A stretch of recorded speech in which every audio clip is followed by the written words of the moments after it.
The Joint Admissions and Matriculation Board has started moves to review this year's UTME process following complaints from candidates nationwide. The board says it has received an unusual number of complaints about discrepancies in scores. In response, the board has launched an early review of all three phases: registration, examination, and result release.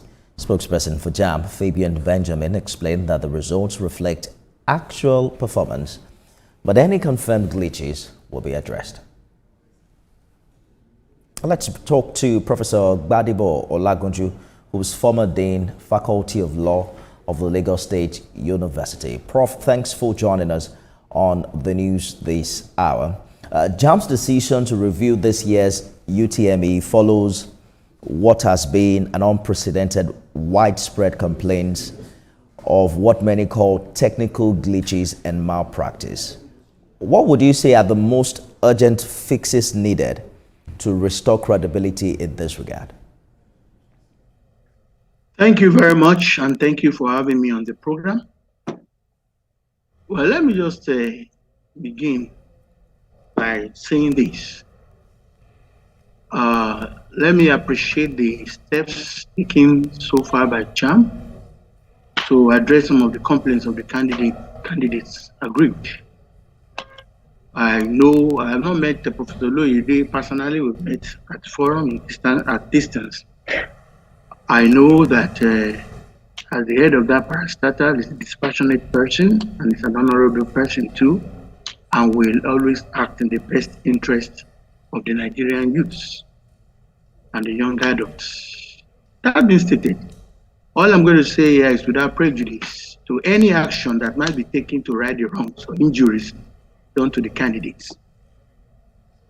Because I'm also involved, apart from involved generally as a parent to all the children concerned, I also have a child who took part in the examination.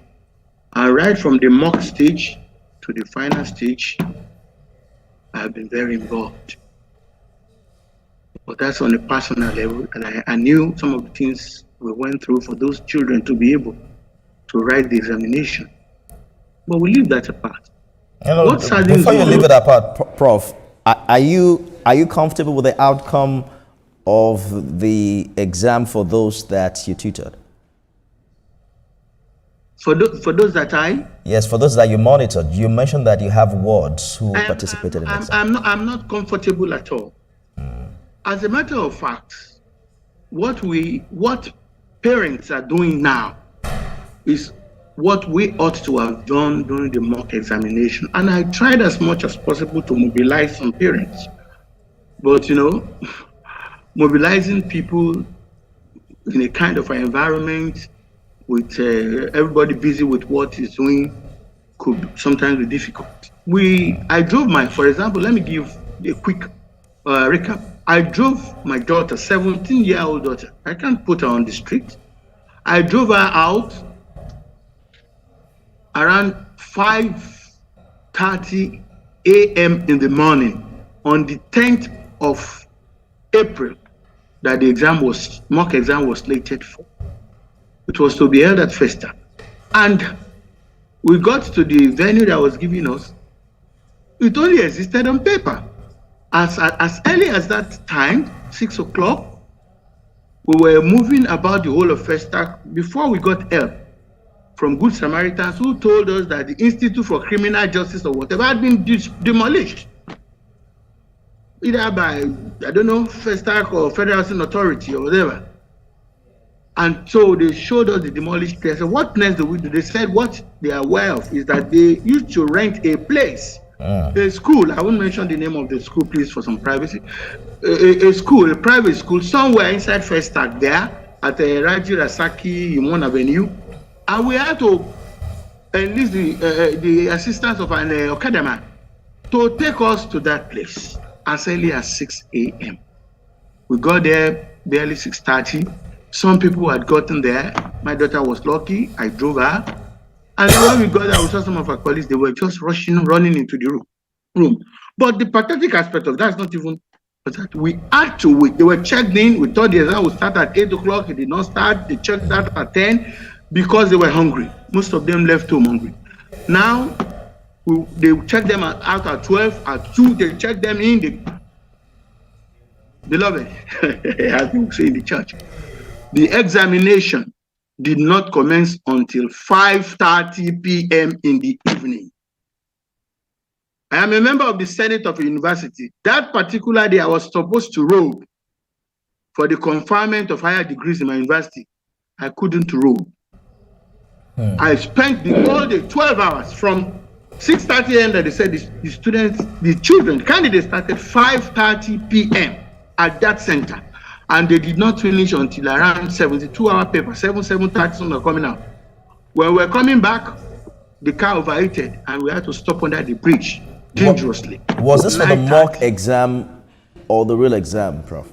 For the mock exam. For the mock exam. Then, as at that time, we were trying to mobilize parents. Okay, it's mock exam. After all, some didn't do. Some went home. They said, okay. We said it would be better for the main exam. And then the main exam, I drove my daughter again. They of course, you don't have a right to choose where you write your exam. They put her in one remote area. Well, every part of Nigeria, whether it's still our Nigeria. I drove her again. We couldn't access it. We parked somewhere. We took an Okada, motorbike that was taking others. And then we stayed all through. This time around, not much delay. The check. Allow me to butt in, Prof.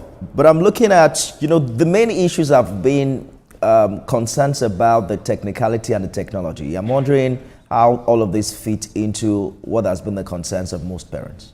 Yeah, the concern of most parents, and this is where I'm going, is that each parent that is what's called a parent will know the capability and the capacity of not just your child, the child's friend.